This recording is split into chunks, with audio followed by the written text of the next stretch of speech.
está dizendo que a gente já começou. Você pode estar notando aí, certo, que a minha imagem está um pouquinho melhor. Deu uma modificada aí na câmera para ficar ainda melhor para vocês. Bruno Tavares, estamos junto.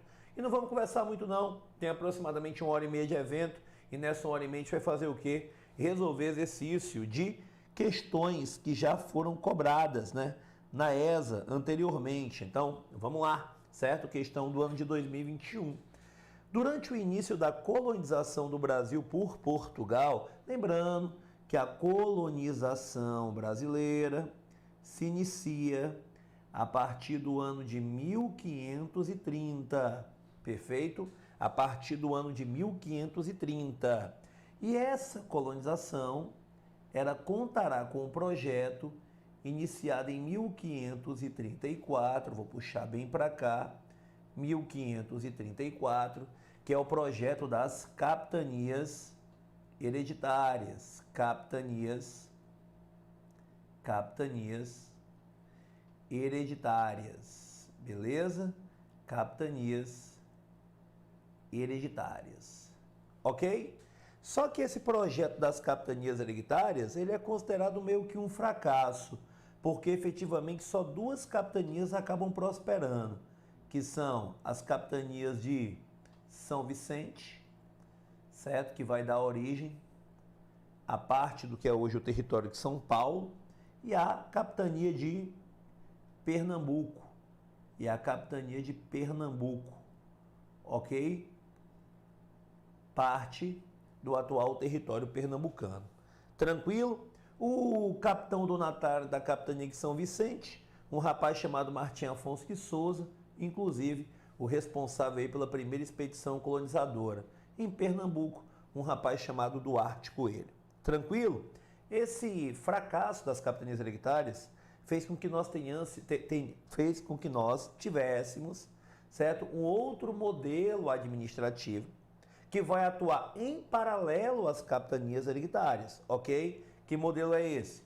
A partir de 1549, nós temos a adoção daquilo que nós chamamos de governo geral, certo? Governo geral. Qual é o intuito desse governo geral? O intuito desse governo geral é a centralização administrativa, que não era possível com o sistema de capitanias atuando sozinho. Só para você ter uma noção, certo? Só para você ter uma noção. O sistema de capitanias, ele vai perdurar até aproximadamente o ano de 1759, com seu modelo hereditário, certo? Com seu modelo hereditário. Nesse ano, o Marquês de Pombal, que você já deve ter conhecido aí dos seus estudos, o Marquês de Pombal vai transformar essas capitanias hereditárias em capitanias reais, para aumentar ainda mais a centralização política administrativa, certo? No modelo português na América portuguesa. Tranquilo? Veja bem, aqui muita gente fala que houve a extinção do sistema de capitanias. Na verdade, o que eu tenho é a extinção do sistema de capitanias hereditárias, ok? Hereditárias. Por quê? O sistema de capitanias hereditárias, que agora será o sistema de capitanias reais, ele só será efetivamente extinto, ou seja, o sistema de capitanias só será efetivamente extinto no ano de 1821, certo? No ano de 1821, em meio a um momento de crise do período colonial, próximo à nossa independência. Próximo à nossa independência. Beleza? Newton. E o governo geral foi composto somente por aqueles 3 governadores, Tomé de Souza, que foi o primeiro, Duarte da Costa, o segundo, e Mendes Sá, certo? O terceiro. Não. Você vai ver que o governo geral, ele vai perdurar até o ano de 1808 e ele vai ser extinto com a chegada da família real portuguesa ao território correspondente ao que hoje é o Brasil. Perfeito? Então, Newton, apaga tudo, por favor. Resposta: Tomé de Souza, que foi governador-geral entre o ano de 1549 e o ano de 1553, dado esse que a questão fornece, responsável, certo, pela construção da cidade de Salvador, 1549, nossa primeira capital, certo, até o ano de 1763, quando há a transferência para o Rio de Janeiro, mas também ele vai ser o indivíduo que consigo trará os jesuítas, com a finalidade de catequese dos indígenas, dentro de um contexto de contra-reforma,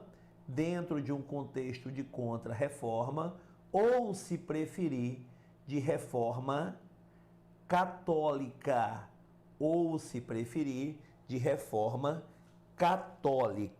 beleza? Também quero que você faça um resuminho aí, sistema de capitanias hereditárias, 1534, 1759, 1821, certo? Criado em 1534, se transforma em capitanias reais em 1759 e são efetivamente extintos no ano de 1821, certo? Governo geral, 1549, não extingue o sistema de capitanias hereditárias, que hereditárias deixam de ser em 1759 e de capitanias deixam de ser em 1821. E vai perdurar até o ano de 1808, com a chegada da família real portuguesa ao Brasil. Tranquilo? Questão simples, informações adicionais dadas a respeito dos modelos político-administrativos mais conhecidos do período colonial brasileiro. Espero que você tenha anotado, espero que caia na sua prova, porque óbvio que a questão do ano passado não vai ser repetida da maneira como foi abordada no ano passado, mas os conhecimentos, eles podem levar aí com que novos assuntos sejam geradores de novas questões, e essas sim já valendo para que você obtenha a sua aprovação. Tranquilão? Então, fala aí, Igor, tamo junto, certo? Tainá, um beijão para você, tamo junto aí, certo, Igor? Acabei de chegar do hospital, estava com dengue, mesmo assim não perco aula, não vai perder e também não vai perder sua vaga no concurso. Se Deus quiser, você vai ser aprovado. Beleza, pessoal? Gostaram da explicação na primeira questão? Certo? Resposta rápida, resposta direta, porém com informações adicionais para que você se sinta seguro, para que você se sinta confiante, para qualquer coisa envolvendo o tema capitanias hereditárias e o tema governo geral ser cobrado na sua prova. Inclusive, eu gostaria até de dar mais informações, só que eu ia me alongar um pouco mais na questão. Dentro das capitanias hereditárias, é necessário que você tenha noção dos dois principais documentos, que são a carta de doação e o foral. Por favor, principalmente nos principais direitos e deveres previstos no foral, que é justamente essa a finalidade do documento, prever direitos e deveres. Outra coisa que você precisa saber é a respeito, sim, mas muito mesmo, de quais são as causas do fracasso da maioria das capitanias hereditárias, desde o desinteresse de seus donatários, passando pelos constantes ataques indígenas e chegando até a falta de comunicação com a corte europeia que nos dominava, que no caso é a corte portuguesa. Tranquilão? Com relação ao governo geral, eu aconselho que você, óbvio, tenha aí as principais características de cada governador geral, quem se deu melhor, quem se deu pior, e também a invasão francesa, durante qual governo geral e quem é o responsável pela expulsão, com a ajuda inclusive do seu sobrinho, vou dar até a dica, que é o Estácio Sá, sobrinho do Meng Sá, durante a tentativa de colonização francesa do território que corresponde a Guanabara, que hoje faz parte do atual estado do Rio de Janeiro. Beleza, pessoal? Então, mais informações dadas aí a você. Vamos aí para a nossa segunda questão. Tá ok? Só conseguir chegar pronto. Segunda questão. O que é que eu tenho aí na nossa segunda questão? Simples. Pegar aqui uma canetinha Vamos lá. Pode-se destacar como primeiras providências do governo republicano no Brasil, 1889 e 1891. Deixa eu te falar uma coisa. Quando o assunto é governo republicano, ok? É importante que você lembre que ele inicia no ano de 1889 e até hoje adotamos a forma de governo republicano. Até hoje, certo? Que a primeira etapa do governo republicano você chama de República da Espada. É importante que você tenha essa noção. E que essa República da Espada vai do ano de 1889 até o ano de 1894. Newton, o ano de 1889, ele vai ser o ano da famosa Proclamação da República. Proclamação da República, num contexto de crise do Segundo Reinado, que a gente vai resolvendo aí em outras questões. E o ano de 1894, a eleição de um rapaz chamado deixa eu apagar aqui, que eu escrevi o nome do homem errado, Prudente de Moraes. A eleição de Prudente de Moraes, certo? Prudente de Moraes, que será presidente entre o ano de 1894 e 1898, antecedendo o Campos Salles e sucedendo o Floriano Peixoto. Por ter falado em Floriano Peixoto, vamos pegar um asterisco bem aqui, vamos trazer esse asterisco bem para cá. Durante essa República da Espada, eu tenho dois presidentes, que são marechais, o Deodoro da Fonseca e o Floriano Peixoto, certo? O Deodoro da Fonseca e o Floriano Peixoto. O Deodoro da Fonseca, ele vai ter o governo dividido em duas etapas. Quais são as duas etapas? O governo provisório e o governo constitucional. O governo provisório e o governo constitucional. O governo provisório, ele vai de 1889 até o ano de 1891, parte inicial do ano de 1891.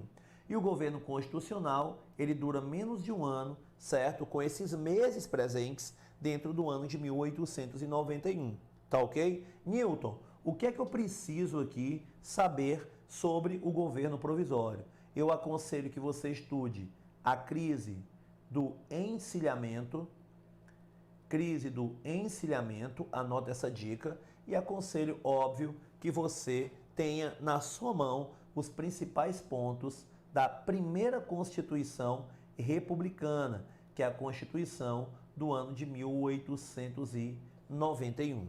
Inclusive, Constituição essa que vai ser utilizada para que o primeiro voto para presidente da República ele seja um voto indireto e eleito seria o próprio Deodoro da Fonseca, que agora vai governar, certo? Tendo que respeitar, ou pelo menos era o que teria, a Constituição de 1891.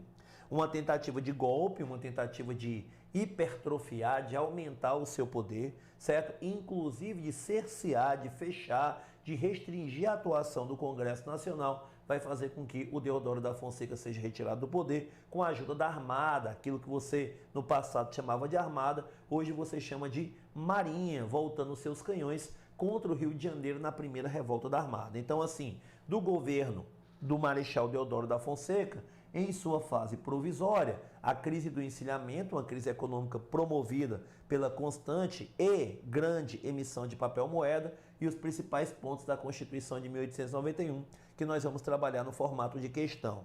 No governo constitucional do Deodoro da Fonseca, eu tenho a revolta da Armada, após a tentativa de hipertrofia do Poder Executivo, que levará à renúncia do nosso primeiro presidente, que foi eleito indiretamente. E eu tenho aqui talvez a primeira contestação, certo? O primeiro desrespeito às regras constitucionais republicanas no Brasil. O Floriano Peixoto foi eleito para o cargo de vice-presidente. Naquela época não se tinha uma chapa em que, votando no presidente, o vice era eleito automaticamente. Você tinha uma eleição para presidente e você tinha uma eleição para vice-presidente. O Floriano Peixoto se candidatou a vice-presidente e teve uma votação tão expressiva que ela ultrapassa e muito os votos do Deodoro da Fonseca, que foi candidato a presidente, mas não importa. Pode ter ultrapassado 50 vezes. O Floriano, ele era candidato a vice-presidente. E o Deodoro pode ter ganho por uma diferença pequena, coisa que não foi uma diferença grande. Porém, ele era candidato à presidência. Então, o que é que dizia o texto constitucional? Que se porventura o candidato eleito e aquele, óbvio, que se tornaria presidente, não conseguisse chegar sequer até a metade do seu mandato de 4 anos, ou seja, até o fim dos 2 primeiros anos de mandato, teria que se haver novas eleições para definir quem seria o presidente que tamparia aquele buraco, o mandato tampão, aquele que passaria mais 2 anos para que uma nova eleição, e dessa vez seria direta, consagrasse quem seria o novo presidente do Brasil. O que foi que aconteceu? Discutiram essa regra e disseram que essa regra, por mais que seja prevista constitucionalmente, que essa regra não valeria para a primeira eleição. Por quê? Porque a primeira eleição foi uma eleição indireta e as outras seriam diretas. Então, haviam regras que só valeriam para a primeira e não para as outras. Ou só valeriam para as outras e não para a primeira. O que foi que aconteceu? Através de uma manipulação da interpretação, acabaram efetivamente escolhendo o Floriano Peixoto, deixa eu pegar aqui a canetinha, pronto. Escolhendo o Floriano Peixoto para que ele se tornasse aí o presidente da República. Inclusive, eu tenho uma coisa sobre o Floriano que eu acho impressionante, né? Por mais que o Floriano, né, ele tenha se envolvido aí em algumas revoltas, por mais que o Floriano tenha governado o Brasil com mão de ferro, é tanto que aí você dará o apelido para ele de Marechal de Ferro, né? Ele se envolve, né, na revolta, né, do Rio Grande do Sul, Santa Catarina, Paraná, certo? A revolta federalista, ele se envolve na segunda revolta da Armada, que inclusive se associa a essa revolução federalista contra a figura de Floriano Peixoto, mas muitos dizem, inclusive o José Murilo de Carvalho, que o Floriano Peixoto, ele se tornou o primeiro grande fenômeno da política brasileira, o primeiro grande fenômeno da política republicana brasileira, com certeza. Inclusive, você vai ver que ele vai ter, assim, adeptos fiéis, verdadeiros fãs, como acontece muito hoje em dia, né? Bolsonarismo, lulismo, getulismo, né? Como acontece em outros momentos do período republicano, em que você não tem eleitores, você tem verdadeiros fãs, verdadeiros fiéis. Então, talvez o primeiro fenômeno nesse sentido, na história republicana brasileira, tenha sido com o Floriano Peixoto. Agora, vamos para as questões, né? Para os itens, né? Os itens aqui, eles girarão em torno das primeiras providências. Parte dessas providências estarão presentes aqui na Constituição do ano de 1891, certo? E tem a separação entre igreja e Estado, criando os registros civis e extinguindo o padroado. Vamos lá. A Constituição de 1891, ela tem uma característica, ela é uma Constituição laica, certo? Ou, se você preferir, leiga. Ou, se você preferir, não confessional. Não confessional. Ou, se você preferir, secular, certo? Secular. Ou seja, não tem religião oficial. Então, Estado e Igreja caminham em separado, certo? Então, separação entre Estado e Igreja através da laicização desse Estado, que não terá mais suas decisões baseadas por questões religiosas. Sabe muito bem que isso na teoria, porque na prática você vê até magistrados, como foi o caso da magistrada de Santa Catarina, que, movida por questões inclusive religiosas, sob falsas negativas jurídicas, queria impedir um aborto considerado permitido legalmente, que é o aborto, né, sentimental, quando a gestação é oriunda de estupro, de uma garotinha ali de 11 anos que tinha sido estuprada quando tinha 10, né, por um outro menino, outra criança de 13 anos, tranquilo? Então, isso aqui é na teoria. Na prática, de vez em quando, você vê uma deturpação, mas seria isso que deveria ser seguido, ok? Criando os registros civis, né? Principalmente o registro civil de nascimento, que vai substituir como principal documento atestando a existência do indivíduo, certo? O batistério, que era o indivíduo que, quando se batizava, recebia o batistério da igreja, ok? Newton. E o padroado, que é o padroado? É a submissão que existia da igreja aos líderes dos estados, aos líderes dos países, aos líderes dos impérios. No caso aqui do Brasil, uma submissão que era, certo, feita em face do imperador Dom Pedro I e depois do imperador Dom Pedro II. Então, sim, a Constituição de 1891, ela estabelece o Estado laico. Então, o item A tem tudo e, na verdade, é o item correto. Item B, Primeira Constituição Republicana, que inclusive é a que nós estamos trabalhando, a de 1891, que estabeleceu o voto universal e secreto. Na verdade, quando eu falo de voto universal, uma ressalva, esse voto é universal masculino, ok? Se você cumprisse os critérios de idade, se você não fosse analfabeto e você fosse homem, você poderia votar numa boa, ok? Mas mulheres não votariam. Inclusive, olha que boa aposta para a prova desse ano, né? Em 1932, eu tenho uma reforma do Código Eleitoral, na verdade, um novo Código Eleitoral, certo? As regras vigentes no Brasil ainda eram de 1881, as regras eleitorais que foram definidas pela Lei Saraiva, certo? Ainda durante o governo imperial. Inclusive é essa Lei Saraiva que vai impedir o voto para Opa, Newton, escrever direitinho, né? O voto para analfabeto. O voto para analfabeto, certo? O analfabeto, ele é impedido de votar entre 1881 e o ano de 1900. Vamos apagar, né? Para ficar bonitinho, uma aula presença, uma aula cheia de informações, 1988, mais precisamente 5 de outubro de 88, que é a data de promulgação da atual Constituição. Mas em 1932, parte das regras da Lei Saraiva deixam de prevalecer. E quem é que vai conquistar o direito de voto? A mulher, certo? Então o voto feminino está completando 90 anos. Assim como também será criada a Justiça Eleitoral. Então a Justiça Eleitoral também está completando 90 anos em um ano de eleição de alta polarização, principalmente no cargo de presidente da República. Tranquilo? Então o voto é universal masculino. Ah, Nilton, mas eu não acho que isso seja incorreto. Tudo bem. Só que o voto não era secreto, o voto era aberto, o que permitia aí duas coisas. O que? As fraudes. As eleições fraudadas recebiam o apelido de eleições a bico de pena.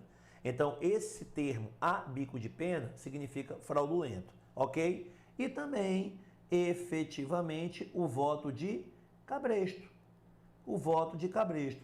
Por mais que o indivíduo, ele que vote, por mais que ele tenha condição de votar, mas o medo de votar contra o candidato indicado por aquele que lhe fornece trabalho, seja um coronel, seja uma figura mais abastada, certo, da sociedade da época, é um voto redeado, é um voto não livre, é o famoso voto de cabresto, ok? Por quê? Porque o voto não é secreto, o voto é aberto. Deixa eu apagar aqui para ter mais espaço para anotações. Item B, item C, promulgação da grande naturalização. Teve isso? Teve.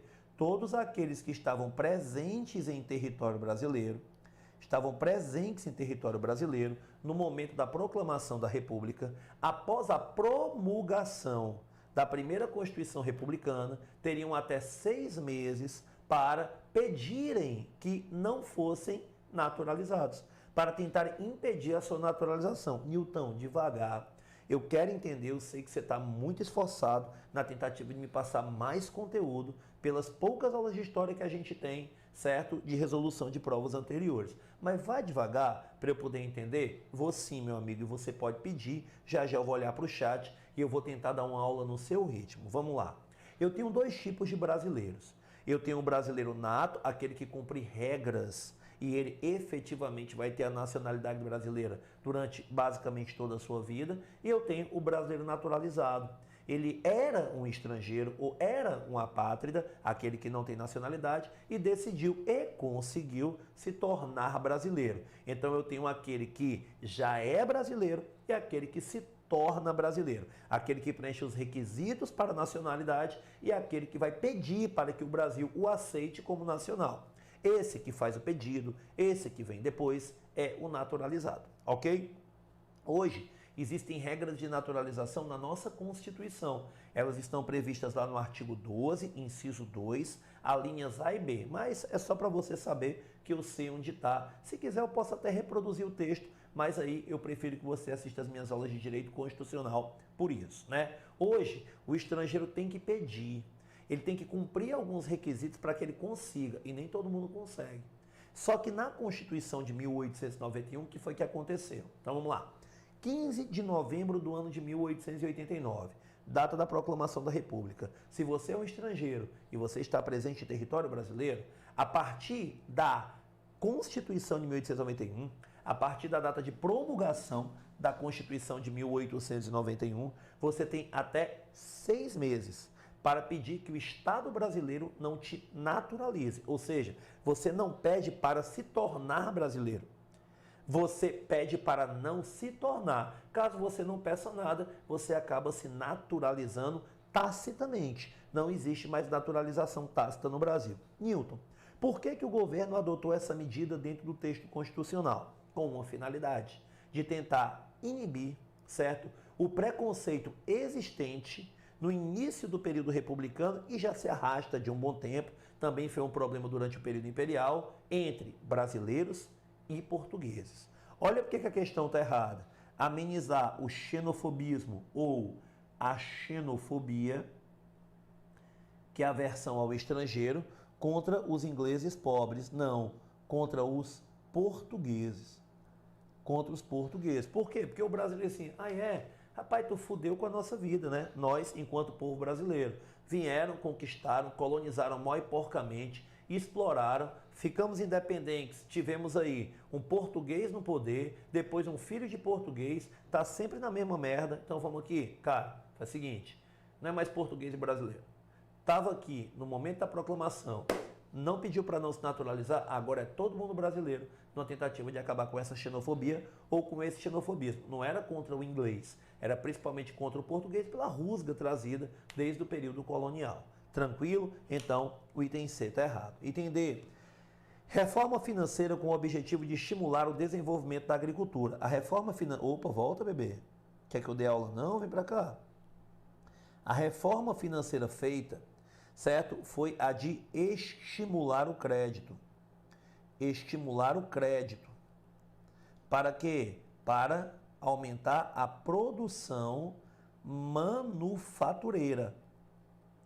Manufatureira, certo? Estimulando o crédito para o investimento na criação de empresas e também do mercado consumidor. E é justamente isso aqui que vai dar problema, gerando a crise do encilhamento, certo? Crise do encilhamento, certo? O aumento do volume de capital circulando no Brasil vai fazer com que essa moeda acabe perdendo força, que é uma das consequências da inflação, sem contar naqueles que abriram empresas somente com a finalidade de contrair empréstimos e depois sequer tocavam essas empresas, se é que essas empresas já existiam, quando oficialmente foram dadas como abertas. O que você precisa é de um documento. Esse documento já servia como base para que você contraísse empréstimos junto ao governo para financiar a atividade produtiva, só que muitas dessas empresas só existiam no papel. São as famosas empresas fantasmas. O que é que está errado nesse item? Está falando que era uma reforma financeira com a finalidade de estimular o desenvolvimento agrícola e isso não é verdade. Cadê aqui? Sumiu aqui o meu negocinho, ó. Deixa eu ver aqui, pronto, voltou. Sumiu aqui. Você está notando que eu estou levando uma surra aqui, né? E é uma grande surra mesmo. Cadê, bebê? Vai aparecer aqui para eu apagar, viu, pessoal? Não é que eu não queira dar aula, não. É porque o bicho travou. E travou pesado. Vamos lá. Travou pesado. Então, vamos lá para o item E, né? Opa. E voltou. Deixa eu só aparecer aqui para você. Dar um ESC. Descartar. Pode ter sido um erro, né? Botar de novo aqui e botar para você de novo. Sempre acontece isso nos meus eventos. Não sei porquê. Vou pegar aqui a canetinha. Vamos lá. A resposta já era o item A, né? A gente acabou de comentar o item D, vamos para o item E. Instituição do centralismo e a transformação das províncias em estados membros da federação. Na verdade, a Constituição de 1891 estipula a forma de estado federativa, certo? Então há uma mudança de nomenclatura. Onde você mora aí, muito provavelmente, anote isso aí, durante o período colonial foi chamado de capitania. Durante o período imperial foi chamado de província. Agora, no período republicano, vai ser transformado em Estado, vai ser chamado de Estado. E o Estado vai ser um membro da federação, certo? Dotado de autonomia, certo? A federação, ela vai tentar descentralizar a administração brasileira. E olha o que ele está dizendo que a federação fez. Instituição do centralismo. Centralista já era. O Estado brasileiro era unitário pela Constituição de 1824. Não existiam entes com autonomia. O que existiam eram regiões subordinadas, sem autonomia. Então, resposta correta, o item A. O item E está errado por conta dessa instituição do centralismo. Tranquilo? Vê se vocês comentaram alguma coisa aqui enquanto eu não estava olhando para vocês. Certo? Mais uma vez estou apoiando da tecnologia, para variar. Mas eu estou achando que tem alguma coisa errada com essa minha mesa. Ela é bonitona, vou até mostrar para vocês aqui minha mesa, ó. Ela é bonitona, certo? Toda. Eu sou cheio de aparatos tecnológicos, mas sempre dá uma merda aqui comigo, não sei nem porquê, né? Não sei nem porquê, certo? Nem pobre analfabeto votava, exatamente. Na verdade, pela Constituição de 1824, você não tinha proibição de voto de analfabeto. A proibição vai vir com a Lei Saraiva de 1881. Pela Constituição de 1824, o voto era censitário, mas pela Constituição de 1891, o voto é universal de caráter masculino. Então se desestabelece o voto censitário. Se desestabelece. Então agora não se tem mais essa diferenciação de quem é rico ou quem é pobre, mas o analfabeto continua sem poder votar, mesmo que dentro desse conjunto de eleições fraudulentas, muitas vezes pela falta de fiscalização, não havia justiça eleitoral, essa é de 1932, então os analfabetos votavam, certo? Mas na verdade não eram eles, né? Pessoas faziam uso do nome desses analfabetos ou simplesmente ensinavam esses analfabetos a desenhar o nome dos candidatos que eles queriam que fossem eleitos, e esses analfabetos eram usados ou tinham o seu direito aí, certo? Que nem direito era, porque eles não tinham direito de votar, mas era usurpado, certo? Esse poder decisório. Tranquilo, pessoal? Perfeito? Vamos lá, vamos para a próxima questão. Próxima questão. 3. No final do século XIX, a monarquia brasileira estava desgastada politicamente, o que resultou numa crise. Sobre os fatos ocorridos durante a crise da monarquia brasileira e proclamação da República, pode-se afirmar que é mais uma questão da mesma prova, a prova de 2021, certo? Pode-se afirmar que primeira coisa que você precisa saber é da crise do Império Brasileiro. Mas antes de saber da crise do Império Brasileiro, é necessário que você lembre que o Império Brasileiro está dividido em 3 fases, que é o primeiro reinado, certo? O período regencial e o segundo reinado. O primeiro reinado vai de 1822 a 1831, o período regencial de 31 até 40 e o segundo reinado de 40 até 89. Dom Pedro II, ou seja, o titular do poder no segundo reinado, é a pessoa que mais tempo esteve à frente do governo brasileiro. Foram 49 anos, assumindo inclusive muito novo, certo? Ainda nem sequer tinha 15 anos completos e largando aí já numa fase mais adulta, né? Por volta aí dos seus 64 anos, vamos fazer conta, né?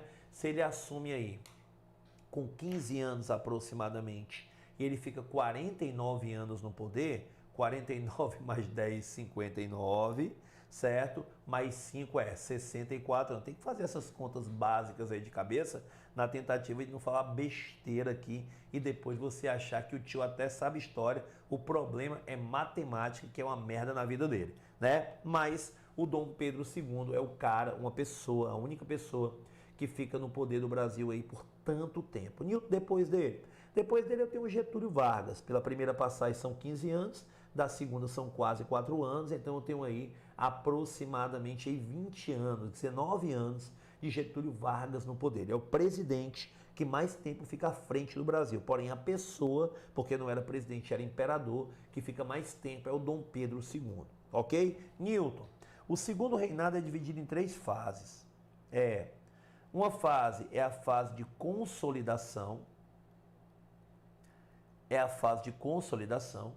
Outra é o auge, o ápice, o apogeu e depois a crise, ok? A consolidação se dá ali entre 40 e 50. O auge se dá de 50 a 70. Newton, o que é que vai, certo, assim, ser utilizado como marco dessa transição?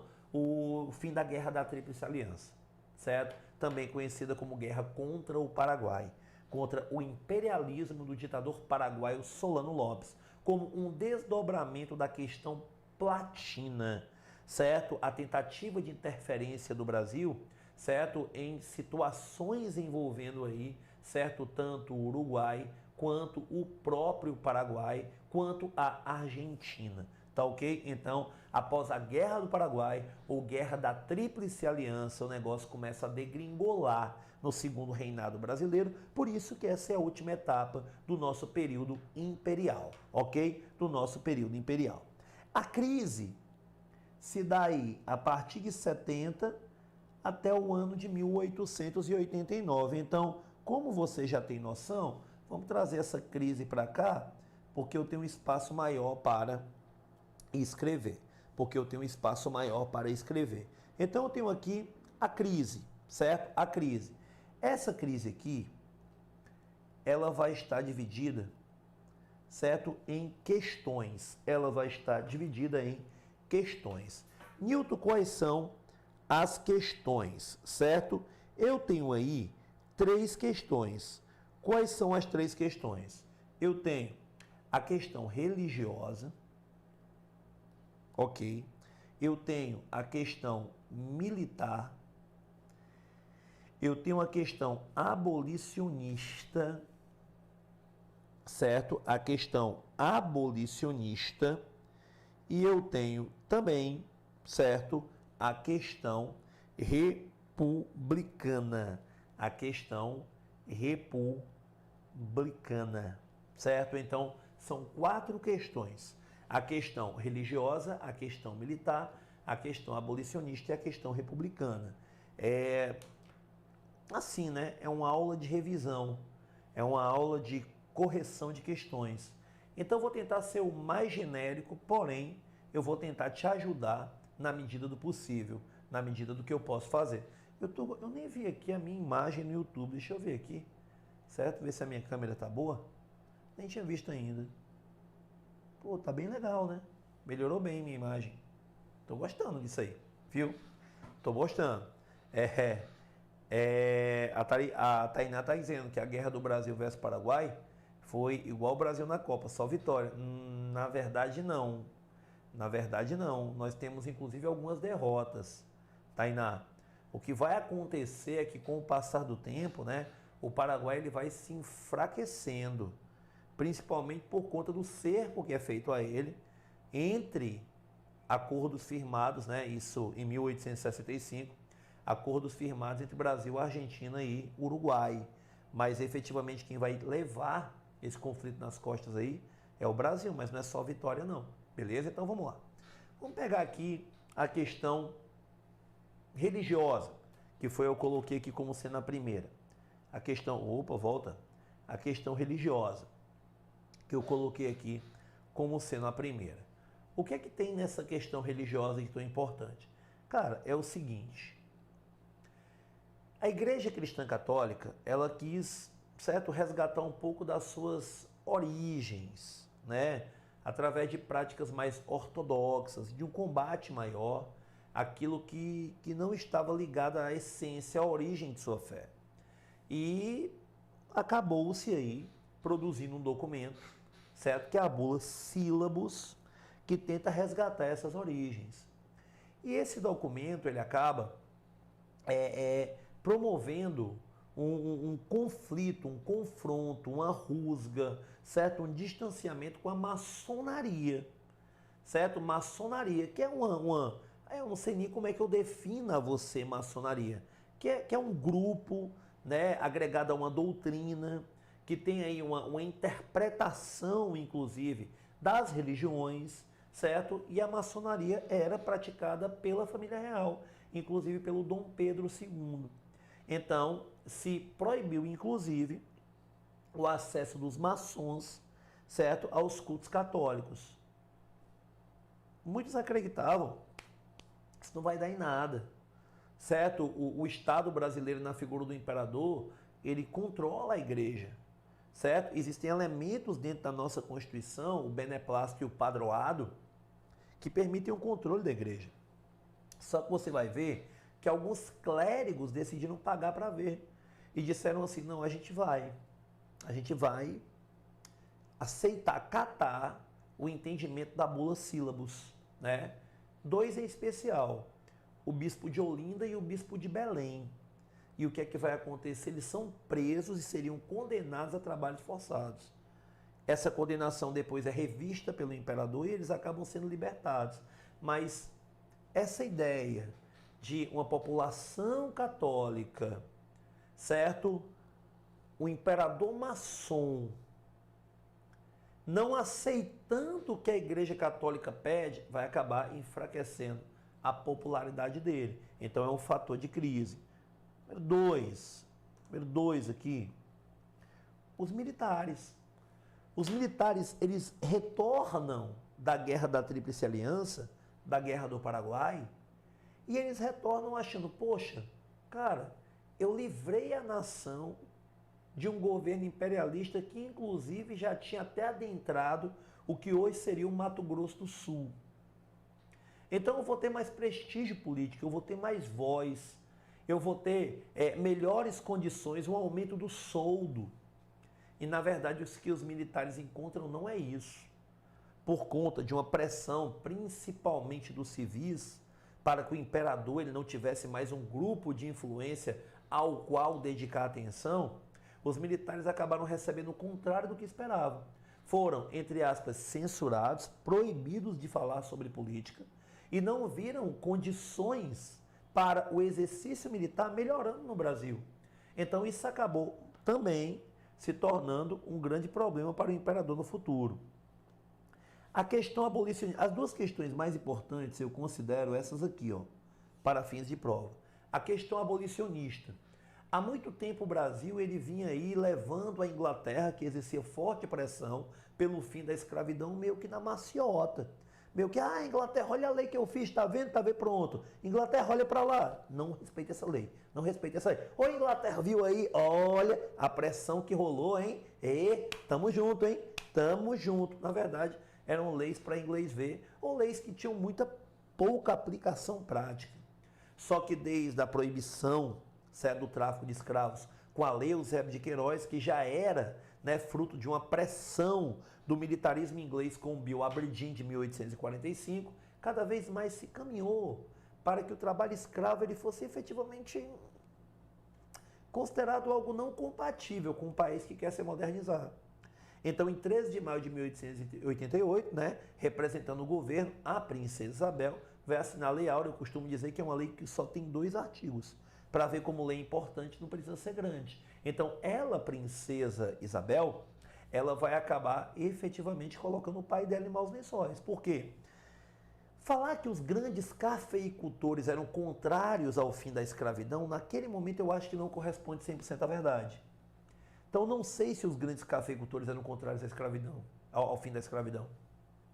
Eu acho até que eles já se tocavam, que estava cada vez mais difícil manter aquele modelo com a forte pressão inglesa. Mas eles queriam uma abolição da escravidão que seguia, sim, outro sentido. Newton seguia que sentido?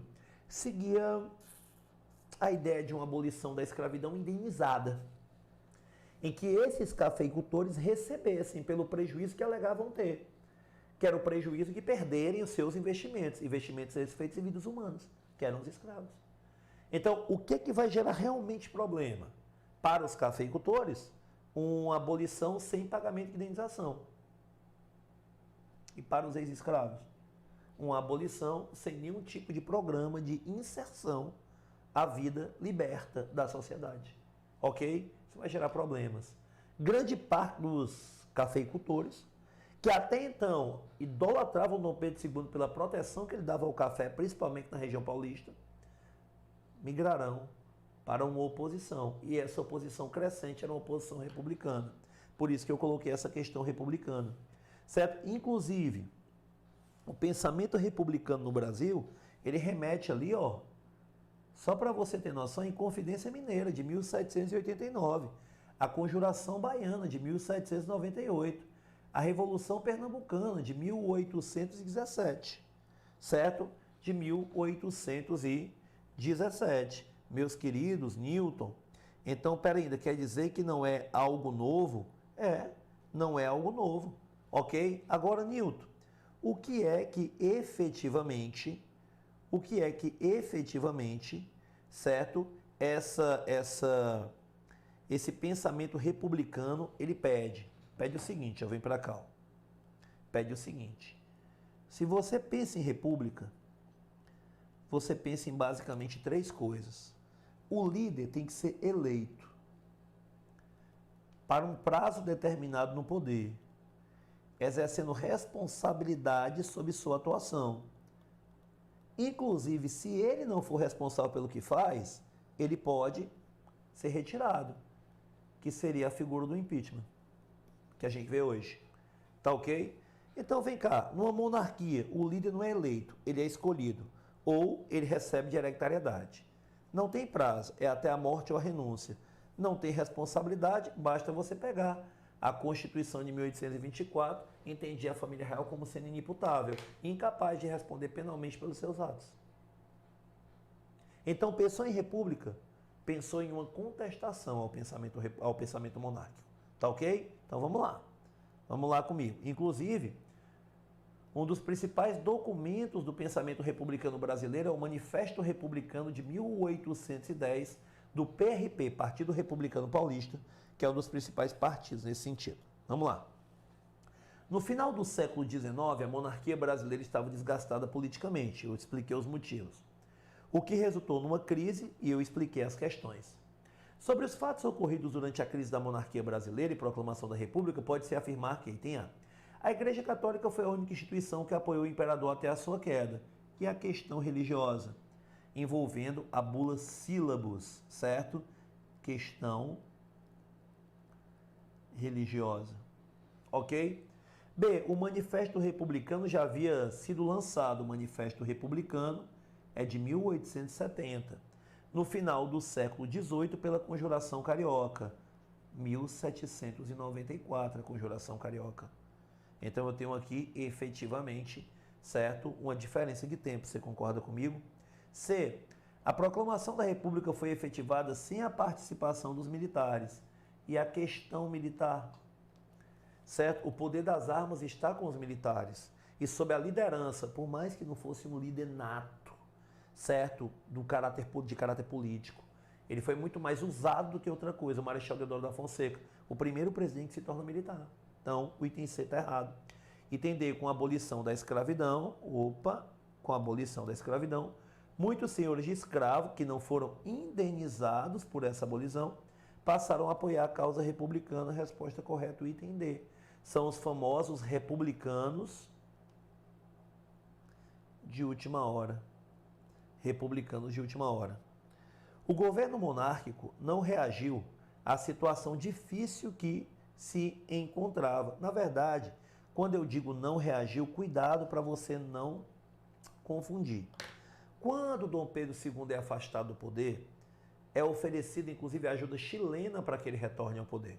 E ele nega essa ajuda, certo? Ter negado a ajuda para voltar ao trono é diferente de ter negado que a situação era ruim e não ter reagido. É tanto que você vai ter alteração no gabinete de assessoramento do poder imperial, certo? É tanto que você vai ver que o governo ele vai tentar, sim, mais uma vez, trocar o ministério para que possa ver se a crise é contornada. Como não deu? Dom Pedro II já estava, 64 anos para a época, já em idade avançada, já era diabético, já estava cansado. Ele saiu do poder no Brasil. Resposta correta da terceira questão, item D de dado. Cara, não sei vocês, mas a gente ainda está na primeira questão, certo? Da terceira questão. Eu já acho que a gente falou tanto. Beleza? Lucas Costa, maçonaria é tipo uma seita, é uma doutrina, né? É uma doutrina, certo? O material tá ok? Obrigado, Tainá. Obrigado pelo elogio. Não me compare com o Trigueiro, não. Pessoal, temos um público bom aqui para uma aula de ESA de provas anteriores. Pô, essa câmera dá para ver até que meu cabelo tá bagunçado, né? Para uma aula de ESA de provas anteriores, mas vamos compartilhar mais o evento, né? Vamos fortalecer as carreiras militares aí do AlphaCom, né? Tem excelentes professores aqui, alguns que inclusive eu ainda não tive o prazer de conhecer e nem de assistir a aula ainda, mas assim, grande parte daquela equipe que foi formada por mim quando era coordenador de militares continua aqui e são pessoas de minha confiança e com os novos aí, mais pessoas boas chegam aí para as carreiras militares, beleza? Então vamos lá, vamos compartilhar o evento se você puder. Outra coisa também, tá com o like aí, tá com o dedo no like, porque é importante para entender que você está gostando do evento. É importante para que o YouTube entenda que esses eventos eles são eventos que devem sim ser perpetuados e o AlphaCom ele recebe essas análises aí, né? Faz essas análises aí do YouTube, beleza? Então vamos lá, vamos agora para a nossa quarta questão, né? Entre os diversos movimentos, essa questão é aquela típica questão para fuder a vida de todo mundo na ESA, né? Certo? Para fuder a vida de todo mundo na ESA. Entre os diversos movimentos organizados por particulares, aí meu irmão, quando fala movimento organizado por particulares, já vai embora as entradas. As entradas são expedições oficiais organizadas pela coroa portuguesa. Então, se você marcou entrada é porque você é cabaço pra caralho, certo? De interiorização do Brasil. A partir do século XVII, tivemos um que se notabilizou para a busca de índios para torná-los escravos. Esse movimento ficou conhecido como, cara, são as bandeiras de apresamento. Bandeiras de apresamento. Bandeiras de apresamento. Também conhecidos aí como bandeiras de pré-ação. O que é pré-ação? Apresamento. Apresamento. Newton, e o sertanismo de contrato? Principalmente a busca de negros fugidos. Principalmente na região dos quilombos. E um dos principais ícones é o Domingos Jorge Velho. Certo? Domingos Jorge Velho. Ok? Perfeito? Perfeito, pessoal. Perfeito. Newton, então pera ainda. Vamos ver por que a ESA podia querer foder minha vida. Aqui, você já sabia que não era. Escravismo de conquista, nem existe esse termo. Foi um termo criado aí por quem fumou o negócio antes de fazer a prova. Certo? Extrativismo sertanejo também nem existe esse termo. Ok? O que eu tenho são bandeiras de prospecção em busca de metais preciosos aí. Então ficaria o bandeirismo de preação ou de apresamento, que é a resposta da questão, e o sertanismo de contrato, mas ele fala a respeito de índios, certo? E o sertanismo de contrato tinha como principal foco os negros. Vixe, esse S quase que sai aqui do restante do contexto. Os negros fugidos. Os negros fugidos. Tranquilo, pessoal? Resposta correta, o item A de avião. Até que enfim eu consegui responder uma questão rápido. Certo? Até que enfim. Perfeito? Não é comparação, é que vocês moram no meu coração. Não, brincadeiras à parte, pô. Eu gosto muito do Trigueiro, dei aula com ele não, né? Eu dei a primeira aula e dei a terceira aula no presencial que a gente dá aula aqui em Fortaleza. Então, pessoal, quando vocês estiverem aqui em Fortaleza, quem vier, que quiser assistir uma aula minha, uma aula do Trigueiro, fala aí com a gente que a gente leva você, certo?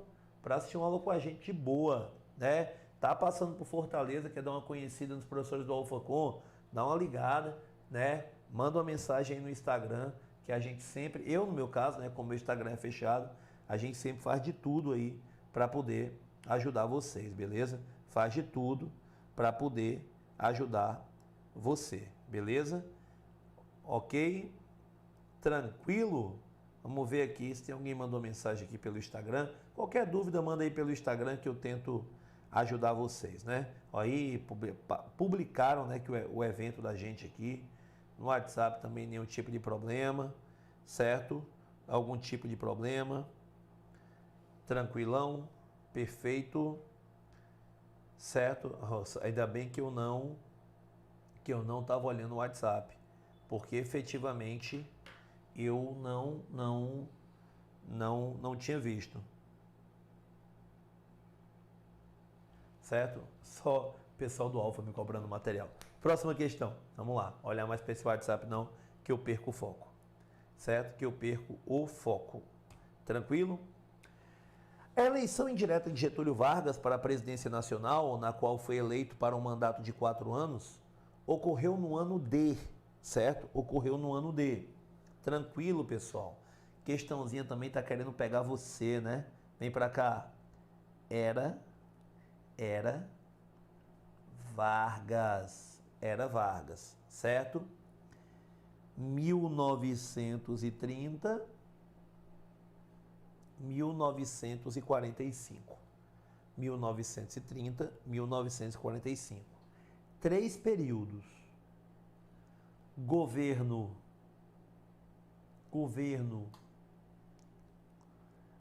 provisório, certo? Governo provisório. Governo, olha que legal, constitucional, certo? E o Estado Novo. Governo provisório, governo constitucional, Estado Novo. Beleza? Governo provisório de 1930. Eita pau. Ia botar logo, era 45, olha. Ia avacalhar aqui o processo. 1930, 1934. Como é que ele chega ao poder, o Getúlio? Com a Revolução de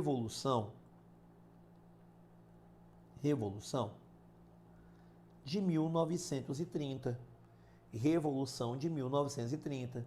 Que muitos chamam de quê? De golpe. Porque houve uma eleição entre, certo, Júlio Prestes e Getúlio Vargas. Inclusive o vice era até o João Pessoa. E o Júlio Prestes foi eleito, mas não assume a presidência. Então o Getúlio chega em 1930 sem ter sido eleito, certo? Sem ter sido eleito, ele toma o poder, ok? De 1934 a 1937, impera as regras da Constituição criada em 34, que previa eleição indireta para o cargo de presidente da República. E ele, Getúlio, é escolhido indiretamente para ocupar esse cargo, certo? Para ocupar esse cargo. Newton ele seria escolhido novamente, seria no ano de 1951, certo? Na verdade, no ano de 1950, mas com eleições diretas, já dentro de um período chamado de período da República Liberal, sob a égide da Constituição de 1946, ok? Newton e o Estado Novo, um outro golpe, 1937, perdurando até 1945. Então, ó, em 1930 não tem eleição. Em 1937 também não tem eleição. Aqui eu tenho a Revolução de 30 e aqui eu tenho o golpe do Estado Novo, ok? Em 1945, né, ele vai deixar o poder. Em 1946 é eleito Eurico Gaspar Dutra, não é mais o Getúlio Vargas. E em 1950 é eleito, mas de forma direta, pelas regras da Constituição de 1946, ok? Questão que pode ser muito fácil ou muito difícil. Pode ser muito fácil ou muito difícil, ok? Ver aqui só, certo? Só, tranquilo, vamos lá.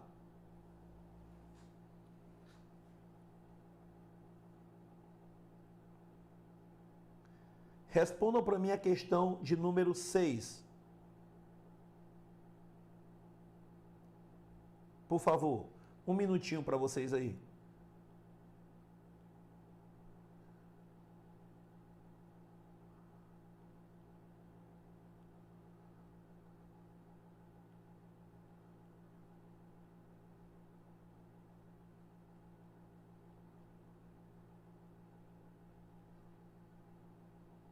Respondem para mim rapidão, por favor. Rapidão. Bem facinho aí.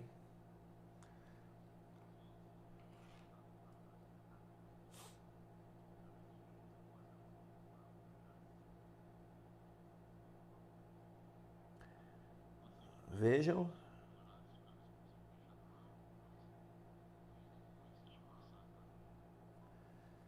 Vejam aí na sexta questão que aqui eu tenho.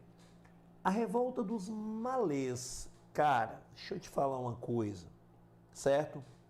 O ano da revolta dos malês, 1835, certo? Está dentro de um contexto de revoltas regenciais, dentro de um contexto de revoltas regenciais. Muito importante, cara. Às vezes até a cabeça do professor de vocês dá bug, de verdade.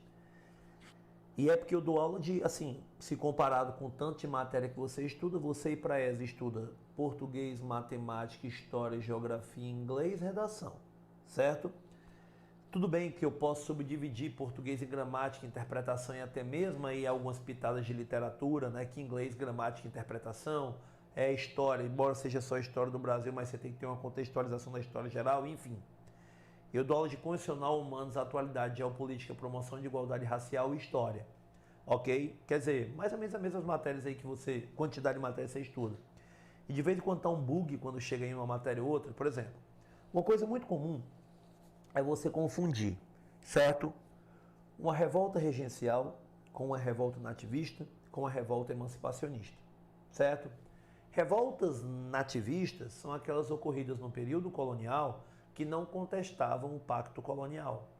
Revoltas emancipacionistas são aquelas ocorridas no período colonial, algumas até depois dele, como é o caso da Confederação do Equador de 24, que também tem um caráter emancipacionista, mas que a gente não coloca nesse bolo.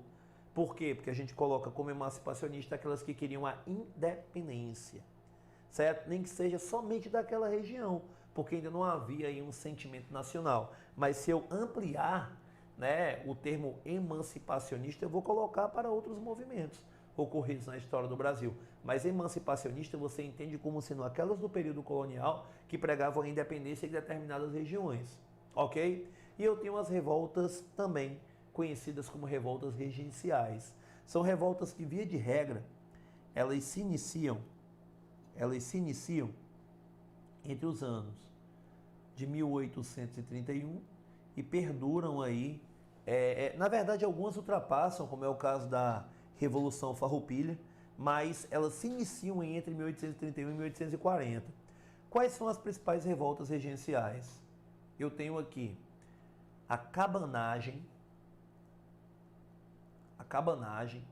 na região do Grão-Pará, a cabanada, certo? Na região que hoje corresponde, certo, ao estado ali de Pernambuco. Eu tenho tá bonitinho isso aqui, né? A Farroupilha, ou Guerra dos Farrapos. Eu tenho a Sabinada, certo? Eu tenho a Revolta dos Malês e eu tenho também a Balaiada, ok? E eu tenho outras que são até desse período e são menos conhecidas. Eu vou te dar exemplo de uma. a sedição do Crato, ou sedição de Pinto Madeira, ocorrida entre 1831 e 1832, aonde? No Ceará. Só para você ver que nós estudamos algumas. Talvez muitos de vocês não conheciam a cabanada, certo? Aí, Newton, cabanagem seria no Grão-Pará, cabanada, Pernambuco, farroupilha, Rio Grande do Sul e o sul do país como um todo, sabinada, Bahia, malês, Bahia e balaiada, Maranhão, certo? Rapaz, revoltas do período regencial, cara, é fazer um quadro uma única vez na tua vida, um quadro esquematizado top, certo? Quando iniciou, quando acabou, onde, motivo pelo qual iniciou, motivo pelo qual acabou e qual é a punição dada aos líderes dessas revoltas. Finish. Você mata um bocado de conteúdo numa pancada só. Mata um bocado de conteúdo numa pancada só. Tranquilo? Vamos lá? Questão de número 7. Aliás, né? Vamos lá, nada, nem falei com vocês. A cada questãozinha eu quero ver se vocês estão vivos, né? Gabriel Almeida, rumo aos 100 likes, pessoal. Quantos likes nós temos, Gabriel? Deixa eu ver aqui. Eu sou um cara sem nenhuma noção. Opa, meu bebê, eu acho que eu não sou um cara que agrado muito vocês não, viu? Aqui nós temos agora 60 likes, 61. Será que a gente consegue chegar, hein, aos 100 likes? Né? A gente manteve uma média de mais de 30 pessoas. Isso é muito massa, né? Os eventos de militares, eles têm que bombar. A gente tem que fazer você passar. Você tem que querer passar. Isso é importante. Você tem que querer passar. Ok? Júlio ganhou durante um dia, né? Ediesa. Qual é a Ediesa? É a questão qual? Ediesa, qual é? Deixa eu ver aqui. É essa agora? Vamos lá para a 7ª questão. Que é que eu tenho aqui, né? Meus queridos e minhas queridas. Que é que eu tenho? Vamos lá comigo. As lutas do período colonial são divididas em revoltas nativistas e revoltas emancipacionistas. Olha aí que legal! ESA 2014 pegou justamente o que a gente acabou de falar. Ok? Cara, se você conhecer as revoltas emancipacionistas, vem para cá. Revoltas emancipacionistas, certo?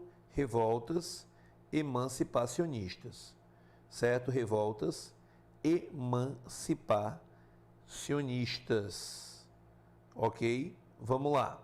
Quais são as que eu tenho? Acabei de falar algumas, né?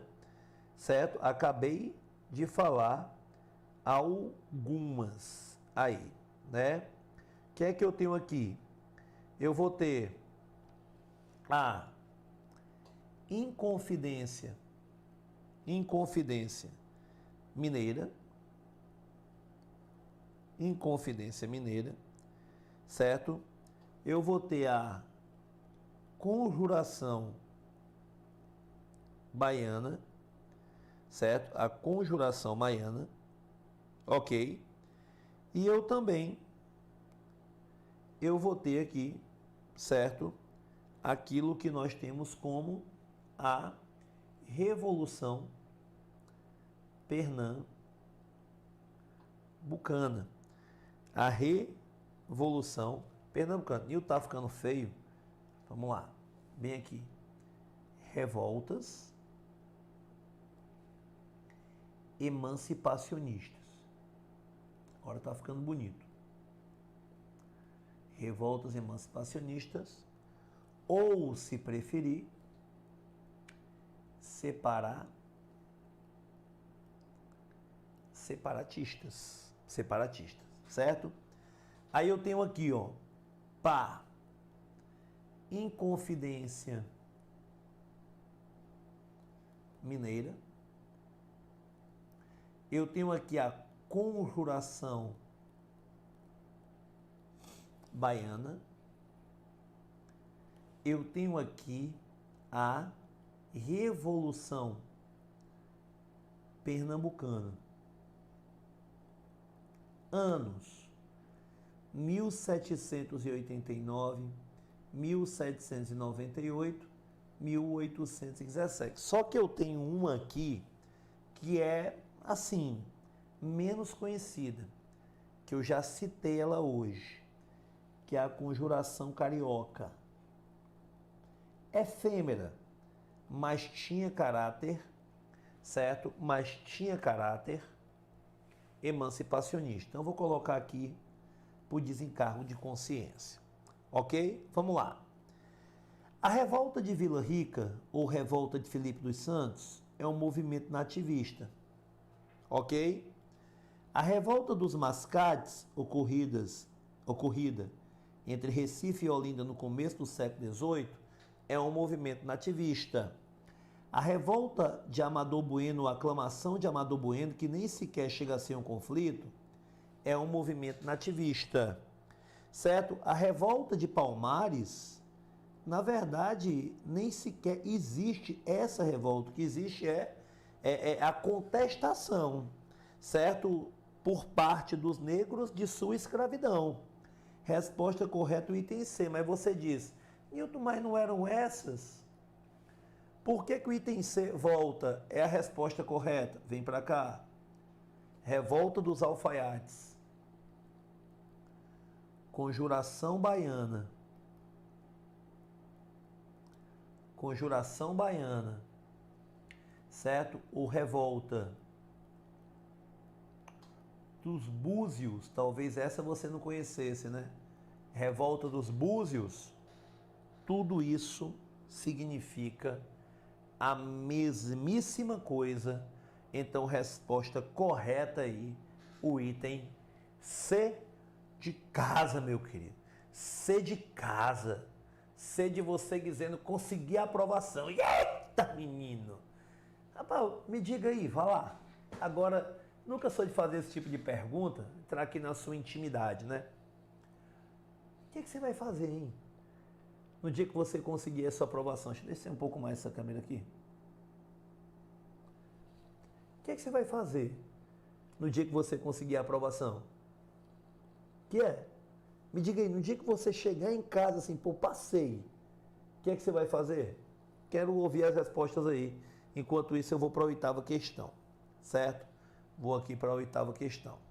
8ª. Em resposta ao ataque paraguaio à província de Corrientes, né? Na verdade, Entre Rios e Corrientes, em 1865, aí província argentina, foi assinado um tratado que deu origem à Tríplice Aliança. Os países que fizeram parte dessa Tríplice Aliança foram, aí meus queridos, ó, tira o Chile, né? Tira o Chile. Paraguai era quem atacava.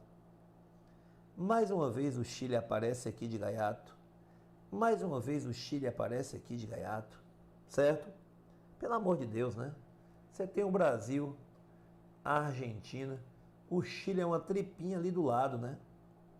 Aqui é que o bicho pega, né? Tem Brasil, Paraguai, Argentina, Uruguai. Esse é quem ataca. E a Tríplice Aliança são esses, né? É por isso que você chama de Guerra da Tríplice Aliança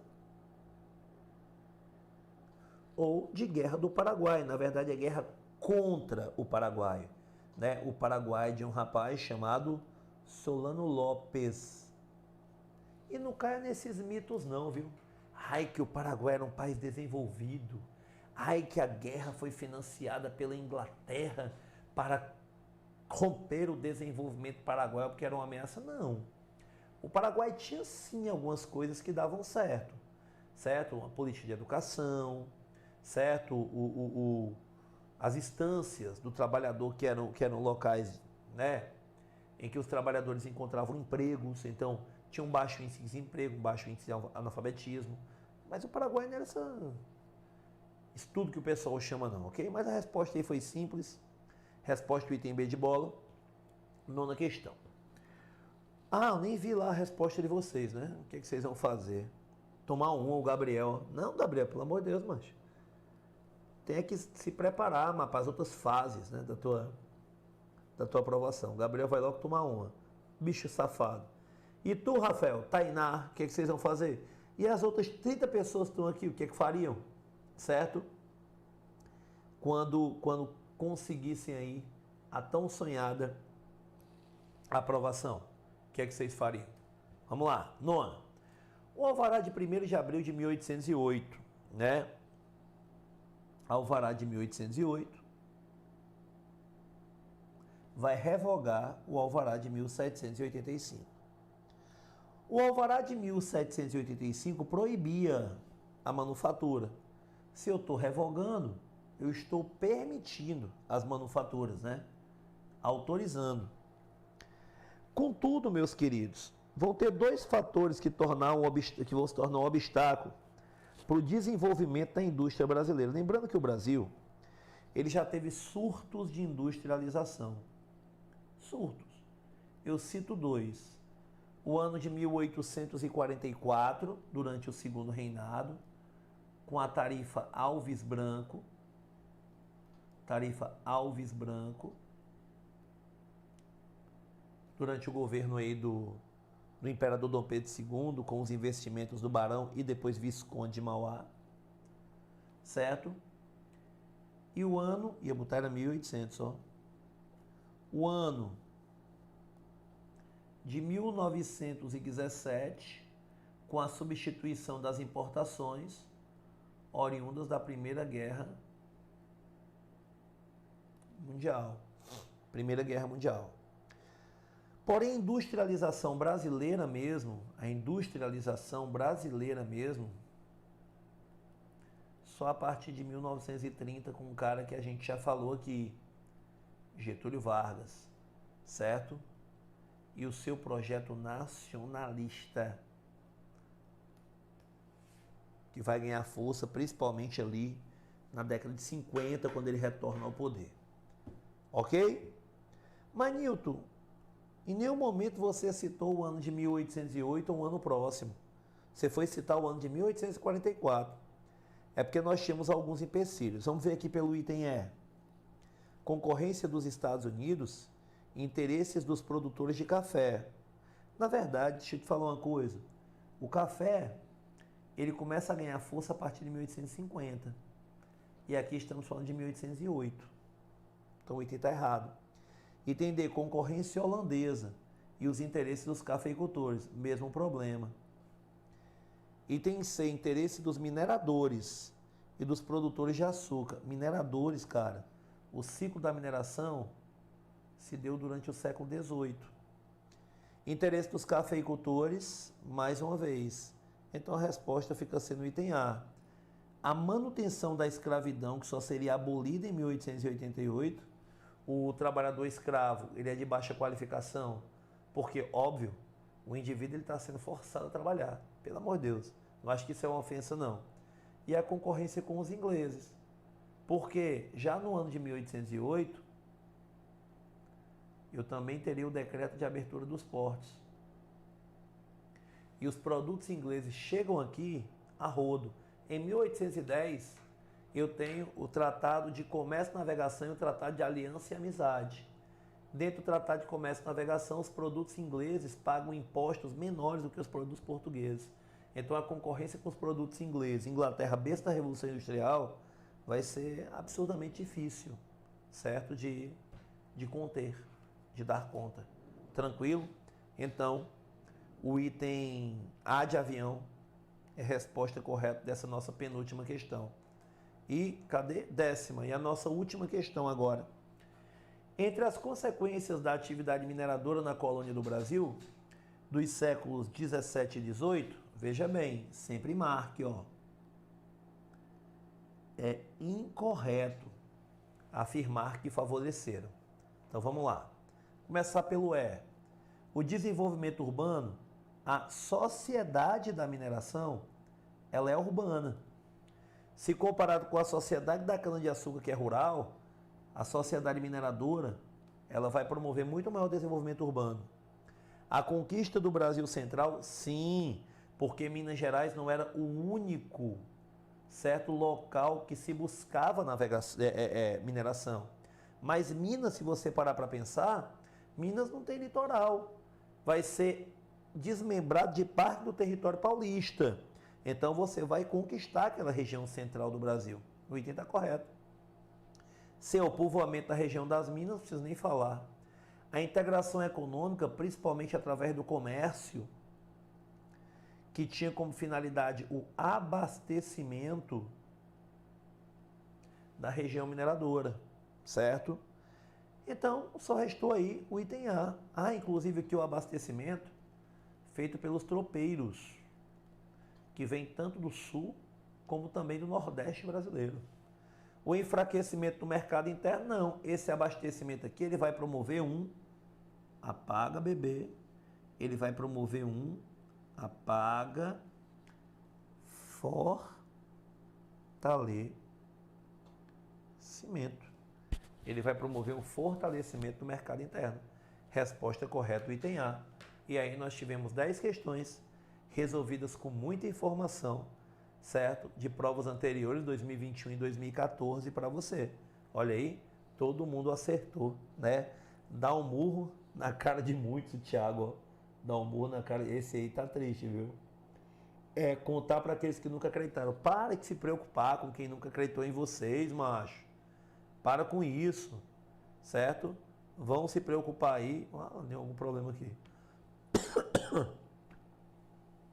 Vão se preocupar aí com quem sempre apoiou vocês. Nota como a gente é um negócio estranho, né?